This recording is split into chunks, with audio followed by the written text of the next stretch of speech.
পুরুষদের সবচেয়ে আকর্ষণের জায়গা কোনটা? নারী জাতি। এই কারণে মেয়েদেরকে বেপর্দা করে তোমার সামনে ছেড়ে দেওয়া হয়েছে। জেনা বেড়েছে, ব্যভিচার বেড়েছে, ফ্রি মিক্সিং বেড়েছে, ধর্ষণ বেড়েছে, এই যে হারাম প্রেমের সম্পর্কগুলো বেড়েছে। যুবকেরা তাদের জীবনের উদ্দেশ্য ভুলে গেছে। আমার কথা কি বুঝতে পারছেন? তরুণ প্রজন্মকে তাদের উদ্দেশ্য থেকে সরিয়ে দেওয়ার জন্যে তারা আপনার সামনে অনেকগুলো টোপ দিয়ে দিয়েছে। দেখাবো টোপ কয়েকটা। 1 নম্বর টোপ দিয়েছে মেয়ে নারী জাতি। মেয়েদেরকে বেপর্দা করে তোমার সামনে উপস্থাপন করে দিয়েছে, ফ্রি মিক্সিং। এখন তুমি আর ঈমান ধরে রাখতে পারছো না। এটা পরিকল্পিত ছিল, কারণ আল্লাহ পাক বলেন যুজ্জিনা লিন-নাস হুব্বুশ শাহাওয়াতি মিনান নিসা। মানুষের জন্য সবচেয়ে যে আকর্ষণীয় বিষয়গুলো তার মধ্যে 1 নম্বর হচ্ছে মহিলা, মানে মেয়ে, নারী জাতি। এটা আমাদের কাছে সবচেয়ে আকর্ষণীয়। আল্লাহ পাকের সবচেয়ে সুন্দর সৃষ্টিকে মানুষ না, মানুষের মধ্যে আল্লাহ পাকের সবচেয়ে শ্রেষ্ঠ সৃষ্টিকে নারী জাতি। আল্লাহ পাক তাদেরকে সুন্দর করে সৃষ্টি করেছেন, তাই না কি? এই কারণে পুরুষদের সবচেয়ে আকর্ষণের জায়গা কোনটা? নারী জাতি। এই কারণে মেয়েদেরকে বেপর্দা করে তোমার সামনে ছেড়ে দেওয়া হয়েছে। জেনা বেড়েছে, ব্যভিচার বেড়েছে, ফ্রি মিক্সিং বেড়েছে, ধর্ষণ বেড়েছে, এই যে হারাম প্রেমের সম্পর্কগুলো বেড়েছে। যুবকেরা তাদের জীবনের উদ্দেশ্য ভুলে গেছে। আমার কথা কি বুঝতে পারছেন? আচ্ছা, এটা 1 নম্বর। 2, মাদক। যুবকদের সামনে মাদকের সহজলভ্যতা। চাইলেই হাত বাড়ালেই মাদক, হাত বাড়ালেই ইয়াবা, হাত বাড়ালেই ফেন্সিডিল, হাত বাড়ালেই হেরোইন, তাই না? কথা ঠিকটা বেঠি? যদি কেউ চায় যে আমি আজকে রাত্রে মাদক খাবো, সে পারবে? হাত বাড়ালেই পারবে। এখনকার সমাজ এমন, যদি কেউ চায় যে আজকের রাত্রে আমি পতিতালয়ে গিয়ে রাত কাটাবো, সে পারবে? 500 টাকা 1000 টাকার বিনিময়ে মানুষ এখন জেনা করতে পারে না? 5 টাকা 10 টাকা 50 100 টাকা দিয়ে মানুষ এখন ইয়াবা কিনে খেতে পারে। আর যারা সীমান্তবর্তী অঞ্চলে আছেন তারা আরো ভালো জানেন আমার কথা কতটুকু সত্য কতটুকু মিথ্যা। যুবকদের সামনে মাদক এমনি দেওয়া হয় নাই। উদ্দেশ্য কি? তোমার দ্বারা ইসলামের বিজয় সম্ভব ছিল। মাদক সেবন করায় তোমাকে সরাই দিয়েছে ওই রাস্তা থেকে। কথা বুঝতে পারছো? খুব সতর্ক। 3 নম্বর, জুয়া। তোমার সামনে জুয়া দিয়ে দিয়েছে। জুয়া, ফুটবল বিশ্বকাপ হইলে জুয়া, IPL হইলে জুয়া, BPL হইলে জুয়া, ফুটবল ফিফা হইলে জুয়া। জুয়া খেলে না মানুষ। আর যে যুব সমাজ তাদের জীবনের উদ্দেশ্য জানে না, তাদের পক্ষেই সম্ভব এইসব মেসি, আর্জেন্টিনা, ব্রাজিল এইসব নিয়ে ব্যস্ত থাকে। যারা নিজেদের জীবনের উদ্দেশ্য জানে তাদের জন্য কোশ্চিনকালেও এখানে সময় নষ্ট করা সম্ভব না। দুনিয়ার জীবনটা কি খেলতামাশা? দুনিয়ার জীবনটা কি খেলতামাশার জন্য? আল্লাহ পাক যে হায়াতটা দিয়েছেন, ধরেন 50, 60 বা 100 বছর, এই হায়াতটা কে দিয়েছেন? এই সময়টার মালিক কে? তাহলে আল্লাহ যদি সময়ের মালিক হয়, আমি কেন সময় 1 ঘন্টা অপচয় করবো ওখানে বসে বসে? এই সময়টাকে আমার নাকি? সময়টা আমার বাপের নাকি? সময়টা কার? আল্লাহর দেওয়ার সময় আমি টিভি সেটের সামনে বসে বসে 1.5 ঘন্টা নষ্ট করে ফেললাম। খেললো 2টা দল আর তালি বাজাচ্ছে আমি, মাশাআল্লাহ।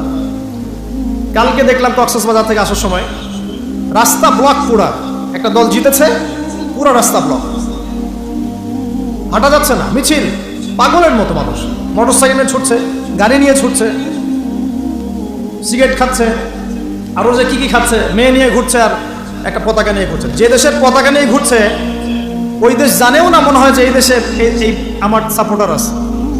হ্যাঁ, আর খেয়াল করে দেখবেন এই আয়োজনগুলো এখন করানো হচ্ছে মুসলিম দেশগুলোকে দিয়ে। মানে মুসলমানদের অবস্থা দেখলে এখন মনে হচ্ছে সুবহানাল্লাহ, যে হারাম একটা কাজকে জায়েজ করার যে কত তরিকা বের হয়েছে। এখন একটা মুসলিম কান্ট্রি জিতেছে, মানে ভাবখানা এমন যে এই জেতার ফলে আমরা ইসলামী খেলাফত কায়েম করে ফেলেছি। বিষয়টা কি জানেন? আমাদেরকে এই খেলাধুলার অহেতুক কাজে ব্যস্ত করে দিয়ে ওরা ওদের এজেন্ডা বাস্তবায়ন করছে। দেখবেন যখন রমজান মাস আসে তখন দেখবেন মুসলিম কান্ট্রির উপর নির্যাতন বাড়ে। যখন বড় বড় ইভেন্ট হয়, ওয়ার্ল্ড কাপ, এইটা সেটা, দেখবেন ভিতরে মুসলিম কান্ট্রির উপর নির্যাতন বাড়তে থাকে। মানুষ একদিকে তাকায় থাকে আর একদিকে উদ্দেশ্য সাধন করতে থাকে। বুঝাচ্ছি বিষয়টা। আপনার 5টা বাচ্চা আছে মনে করেন, খুব জ্বালায়, কান্নাকাটি করে, হইচই করে, আর আপনি মোবাইল ফোনটা বের করে দিয়ে বলেছেন বাবা বস, তোরা 5 জন মিলে একটা কার্টুন দেখ, আমি একটু কাজটা করি। দিয়ে দিলেন, ও কার্টুন দেখছি চুপচাপ, কেউ কোনো ডিস্টার্ব নয়। আর বুঝতে পারছেন? আর এই যে বাচ্চাগুলো কার্টুন দেখছে না, এগুলো হচ্ছে আমরা। এখন আর ওই যে কাজ করছে বাপ, এটা হচ্ছে ওরা, পশ্চিমারা। আমার কথা কি বুঝতে পারেন? আচ্ছা, আমি সহজ করার চেষ্টা করছি। প্রিয় যুবক ভাইরা, মেয়ে তো উন্মুক্ত করে দিয়েছেই, মাদক তো দিয়েছেই, জুয়া দিয়েছে, অহেতুক এসব খেলতামাশা দিয়েছে তোমার সামনে, তোমার সময় কেড়ে নেওয়ার জন্য, তোমার হায়াত কেড়ে নেওয়ার জন্য। তোমার মূল্যবান হায়াত, যে হায়াতটাকে তুমি আল্লাহর পথে দাওয়াতের কাজে ব্যয় করবা, দিন চর্চার কাজে ব্যয় করবা, আল্লাহর ইবাদতের কাজে ব্যয় করবা, আমর বিল মারুফ নাহি আনিল মুনকারের কাজ করবা, এই সময়টা ওরা কেড়ে নিয়েছে তোমার কাছ থেকে। বুঝতে পারছো না তুমি? আবার নেশা দিয়ে তোমার ভিতরটা নষ্ট করে ফেলেছে, জেনা দিয়ে তোমার অন্তরের নূর নষ্ট করে দিয়েছে, প্রিমিক্সিং দিয়ে জেনা এবং তোমার যে পবিত্রতা, চারিত্রিক পবিত্রতা নষ্ট করে দিয়েছে। আরও দিয়েছে পর্নোগ্রাফি। বেশিরভাগ যুব সমাজ এখন বাসায় গিয়ে রাতের বেলা পর্ন দেখে। দেখা যায় সারাদিন ভালো কাজ করে, বাসায় গিয়ে রাতের বেলা পর্ন দেখে। পর্নোগ্রাফি দেখে না বা দেখে নাই কখনো এমন একটা ছেলে খুঁজে পাওয়া যাবে না এখন। আর যখন আপনি এগুলোতে অভ্যস্ত হয়ে যাবেন, তখন শরীর খারাপ হয়ে যাবে, মন ভালো থাকবে না, আপনি একাকী গোপন পাপ করবেন, শরীর দুর্বল হয়ে পড়বে। একটা মেয়ের দিকে আপনি সম্মানের চোখে তাকাতে পারবেন না, মনে হবে মেয়ে মানেই মনে হয় ভোগের বস্তু। পর্নে আসক্ত যারা, তারা কোনো কাজে শান্তি পায় না, অস্থির। এমনকি তারা যদি বিয়ে শাদীও করে, তবু বৈবাহিক জীবনে সুখী হতে পারে না। কেন জানেন? নিজের শক্তি ক্ষমতাগুলো আগেই নষ্ট করে ফেলেছে। এবং অনেকগুলো মেয়ে যখন আপনি দেখবেন নগ্ন, তখন আপনার স্ত্রীকে আপনার কাছে সুন্দর মনে হবে না, মনে হবে এই মেয়ের চেয়ে মনে হয় ওই মেয়েটা সুন্দর, এর চেয়ে মনে হয় ওইটা সুন্দর। আর মেয়ের প্রতি সম্মান তো থাকবেই না, মেয়েকে মনে হবে একটা ভোগের বস্তু। যত বেশি পর্নোগ্রাফি বেড়েছে, তত ধর্ষণ বেড়েছে। দেখেছেন? পর্ন যত বেড়েছে, ধর্ষণ তত বেড়েছে। এমনকি ছোট ছোট বাচ্চারা পর্যন্ত রেহাই পাচ্ছে না। দেখেন না? ছোট ছোট বাচ্চা, 5 বছর 10 বছরের বাচ্চারা, মেয়ে বাচ্চাদের কথা বলছি, এদেরকেও ধর্ষণ করা হচ্ছে। যাদের ঘরে কন্যা সন্তান আছে, তারা খুবই এখন মানে বিপর্যয়ের মধ্যে আছেন আপনারা, আমরা। কারণ সমাজটা তো নষ্ট হয়ে যাচ্ছে। আপনার মেয়েকে কতদিন ধরে রাখবেন? বাইরে তো পাঠাতেই হবে। বাইরে পাঠাতে দেখবেন মেয়ের সম্মান নাই, পর্দা নাই, মেয়েকে জোর করে ধর্ষণ করা হচ্ছে। বাসে, ট্রেনে, অটোতে, অমুকে তমুকে, ট্রাকে মেয়েকে ধর্ষণ করা হচ্ছে। আর প্রত্যেক ধর্ষকের তো আর ইসলামিকভাবে বিচার হচ্ছে না, হচ্ছে? যদি একটা এলাকায় ধর্ষণ হতো আর ধর্ষককে জনসমুখে ডেকে ফাঁসি দেওয়া হতো না, তাহলে দেখতেন যে ওই এলাকায় ধর্ষণ বাড়তো না, কমে যেত।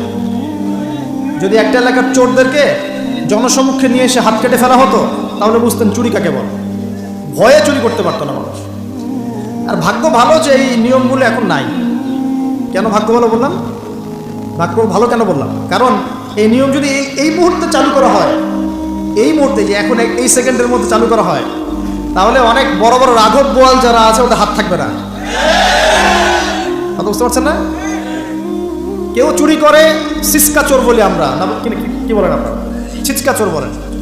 কেউ আছে চুরি করে পুকুর চুরি করে। সিসকা চোরকে ধরতে পারলে রাস্তাঘাটে কি মাইটটা দেওয়া হয়, তাই না? মনে হয় যে নিজের শক্তি খাটানোর একটাই জায়গা চোর পিটানো। মসজিদে যদি মসজিদে যদি একটা চোর ধরা পড়ে, কি মাইটটা মারে, খুঁটির সাথে বেঁধে একদম জুতা স্যান্ডেল দিয়ে।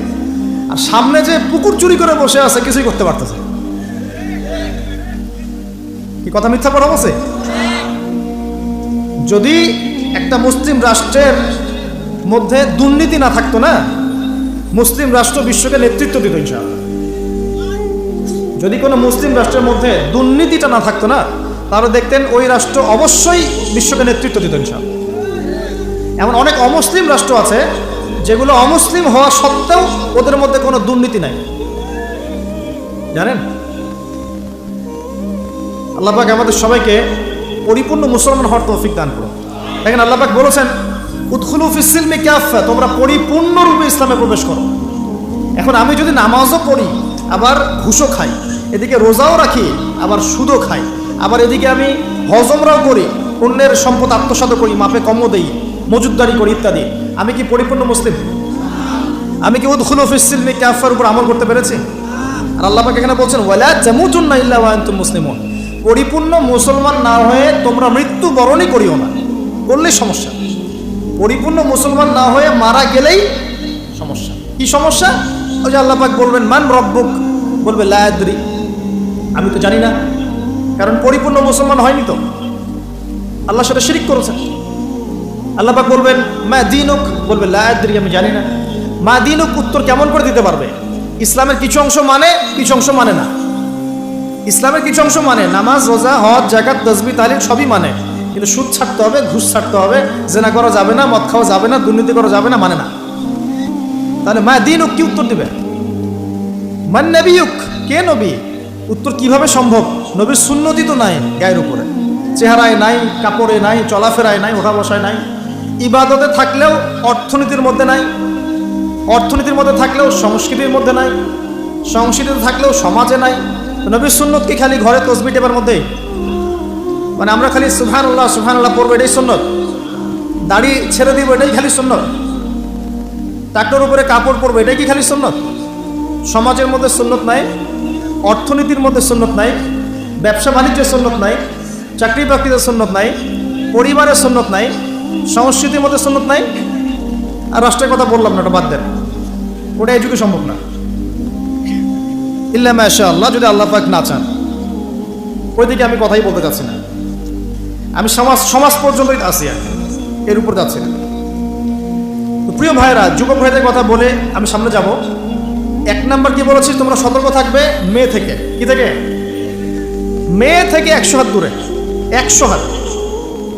মানে আমি বলি, পরামর্শ দেই, আমি তোমাদের ভাইয়ের মতো, ছোট হই আর বড় হই, আর আমাকে এসব আল্লামা শায়েখ এইসব বলার দরকার নাই। আমি একদম তালেবে ইলম, এখানে বড় বড় অনেক আলেম ওলামায়ে কেরাম আছেন, আমি খুব বিব্রত বোধ করছি কথা বল। আমি জানি যে হকপন্থী ওলামায়ে কেরাম যারা, তারা আমাদের মতো অনলাইনেও আসেন না, এই ফেসবুক ইউটিউবে ভিডিও পাবেন না, এমনও আলেম বাংলাদেশে আছেন জানেন, যারা বহু আলেম তৈরি করছেন, মাদ্রাসা খেদমত করছেন। তো তাদের সামনে আমাদেরকে যখন এইভাবে টাইটেল দেয়, লজ্জা লাগে, বিব্রত বোধ করি। শেখার কোনো শেষ নাই। আমি একসময় মনে করতাম যে, আমি যখন ইন্টারমিডিয়েটের পর থেকে চর্চা করা শুরু করছি, অনার্স মাস্টার্স পর্যন্ত, মনে করছি যে হ্যাঁ, মনে হয় ইসলাম সম্পর্কে ভালোই জানছি। তারপর যখন কওমি আলেমদের কাছে পড়তে শুরু করলাম, বলি এগুলো ভিতরের কথা, খোলামেলা বলি, গল্প করছি আপনাদের সাথে, রাগ করছেন নাকি? তখন বুঝলাম যে বিগত 5-7 বছরে তো আমি কিছু পড়াশোনা করছি বলে মনে হচ্ছে না। যেমন একটা হাদিস শো করে বললাম যে, ওস্তাদ, এই যে আল্লাহ রাসূল সাল্লাল্লাহু আলাইহি ওয়াসাল্লাম বলেছেন যে একজন মুমিন ব্যক্তি আর একজন মুমিন ব্যক্তির আয়না স্বরূপ। কি স্বরূপ? আয়না স্বরূপ। তো আমি যদি অনলাইনে কোনো ভাইয়ের ভুল ধরিয়ে দেই সমালোচনার মাধ্যমে, তাহলে কি আমি হাদিসের উপর আমল করলাম না? তখন ওস্তাদ মিটিমিটি হাসছেন, বলছেন যে তোমার তো টুকটাক অ্যারাবিক গ্রামারের বেস ভালোই, তোমার কি মনে হয়? আমি বললাম যে আমার কাছে তো এটাই মনে হচ্ছে যে আমি যদি সমালোচনা করি, আমি তো আমর বিল মারুফ নাহি আনিল মুনকারের কাজই করলাম। তো তিনি বলছেন, আসলে এই হাদিসের ব্যাখ্যা এমন হয়। কেমন ব্যাখ্যা? তুমি কি খেয়াল করো নাই? আমাকে বলছে, তুমি কি খেয়াল করো নাই, তুমি যখন আয়নার সামনে গিয়ে দাঁড়াও, তখন আয়না কিন্তু তোমার সাথে কথা বলে না, আয়না নীরব থাকে, স্থির থাকে, কিন্তু তোমার দোষ ত্রুটি কোথায় আয়না কিন্তু দেখিয়ে দেয়। মনে করেন, বুঝাচ্ছি, মনে করেন আপনার গাল কেটে গেছে, আপনি আয়নার সামনে দাঁড়িয়েছেন, আয়না কিন্তু আপনাকে বলে দিবে না, এই যে তোমার গাল কাটা, এই ছেলে তোমার গাল কাটা, হ্যাঁ এই মেয়ে, এই ছেলে তোমার এই সমস্যা ওই সমস্যা, বলবে? চুপচাপ থাকবে, আয়না দেখিয়ে দিবে আপনার ভুলটা কোথায়। তো তিনি আমাকে হাদিসের ব্যাখ্যা শিখাচ্ছেন, বলছেন যে একজন মুমিন ভাই যদি কোনো ভুলের উপর থাকে, তুমি সঠিকটা আমল করে ওর সামনে দাঁড়িয়ে দেখিয়ে দিবে যেটা সঠিক। বুঝলাম, যতদিন যাচ্ছে আমি বুঝতে পারছি যে আসলে এই জ্ঞানের সমুদ্র যে কত গভীর, 100 বছর হায়াত দিলেও মনে হয় শেষ করতে পারবো না। প্রিয় যুবক ভাইরা, নসিহত করছি, সেটা হচ্ছে যে দিনের জ্ঞান অর্জন করতে হবে। জ্ঞান অর্জনের কোনো বিকল্প নাই।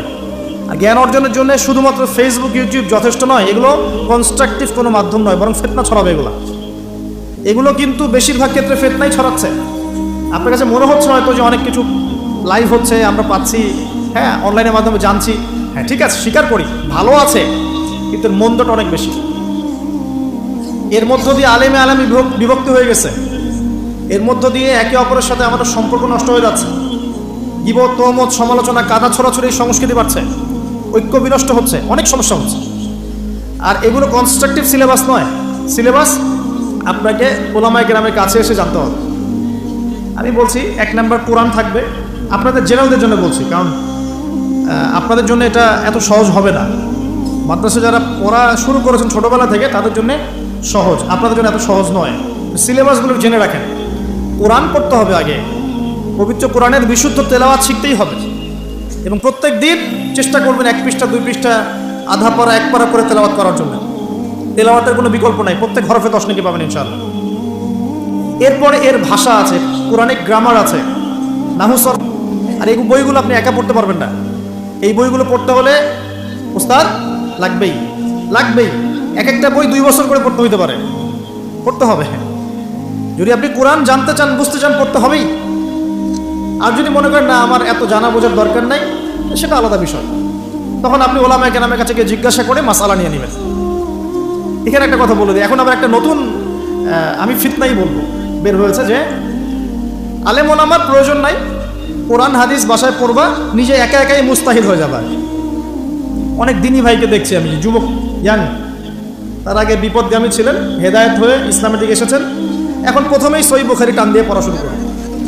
কে বললো আপনাকে প্রথমে সহিহ বুখারী পড়তে? আপনি কি এক লাভ দিয়ে এই মেডিকেল সায়েন্সের বই পড়তে যাবেন? এত কঠিন কঠিন বই আগে কেন? এই বইগুলো পড়তে ওলামায়ে কেরামের 15-20 বছর সময় লাগে। 15-20 বছর সময় লাগে, 15 বছর বেশি বলে ফেলছে মনে হয়। আমাদের মতো হলে 20 বছর লাগবে। কঠিন বই আগে না, আগে সহজ বইগুলো পড়তে হতো। তো ভাবখানা তখন দেখা যায় এমন, কয়েকটা হাদিসের কিতাব পড়ে, কোরআনের কিছু অনুবাদ করে, আলেম ওলামার আর দরকার নাই, কোনো মাযহাবেরও দরকার নাই, আমি নিজে একাই মুস্তাহিদ। এটা একটা ফিতনা চলছে। তো আমি বুঝাচ্ছি আপনাকে, একটা মাসআলা ধরেন আপনার সামনে আসলো, মনে করেন ওই যে আমি পেপার মানি নিয়ে কথা বলেছিলাম না, কাগজের টাকা, এরপর আসছে ক্রিপ্টোকারেন্সি। কি আসছে? নাম শুনেন নাই? ইলেকট্রনিক মানি তো চলে আসছে, যে ইলেকট্রনিক মানি দিয়ে আপনারা লেনদেন করছেন না, এরপরে আসবে ক্রিপ্টোকারেন্সি। ক্রিপ্টোকারেন্সি মানে বিটকয়েন। এগুলো ভবিষ্যৎবাণী না, কিন্তু কিছু মানুষ মনে করে এগুলো ভবিষ্যৎবাণী। এগুলো ভবিষ্যৎবাণী না, এগুলো বর্তমান। অলরেডি পৃথিবীর কিছু কিছু দেশে চলে আসছে, হয়তো বা এদেশেও অচিরে আসবে।